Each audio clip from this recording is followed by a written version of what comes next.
யோசித்து பாருங்க, கடன் கொடுப்பதற்கு நிறைய வங்கிகள் இருக்கிறது. ஆனா உங்களுடைய முடிவு என்ன? பார்க்கிற எல்லாரும் உங்களை பரியாசம் பண்ணாதபடி.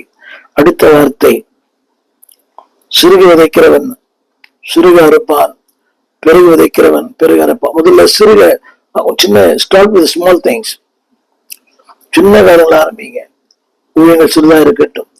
தேவன் அதை பெரிதாக்க வல்லவர். ஏன் தெரியுமா? அழைத்தவர் அவர்தான். அவர்தான் கட்டுகிறவர். அவர்தான் builder. I am only stone.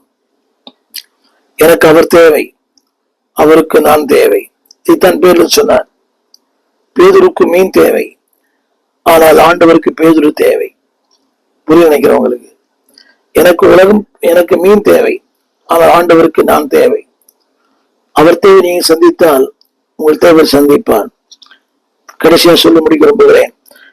2 கொரிந்தியர் 9:8, நீங்கள் எப்பொழுதும் எல்லாவற்றிலும் சம்பூர்ணமுடையவர்களாய் சகலவித நற்கிரியைகளிலும் பெறுகிறவர்களாய் இருக்கும்படி தேவன் உங்களிடத்தில் சகல கிருபைகளையும் பெருக செய்ய வல்லவராயிருக்கிறார்.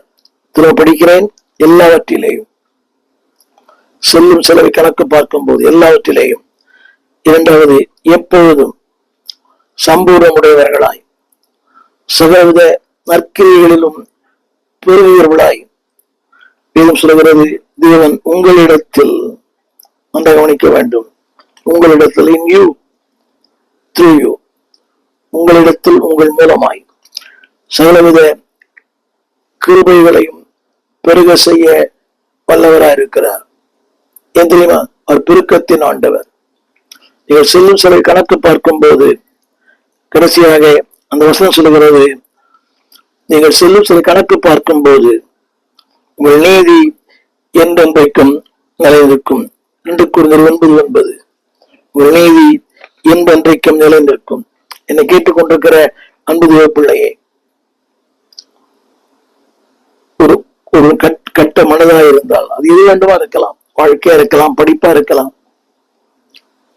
இன்றைக்கு இந்த வெளிநாடுகளில் போய் படிக்கிறார்களே, அதிகப்படியான கடன் கடன் கடன்.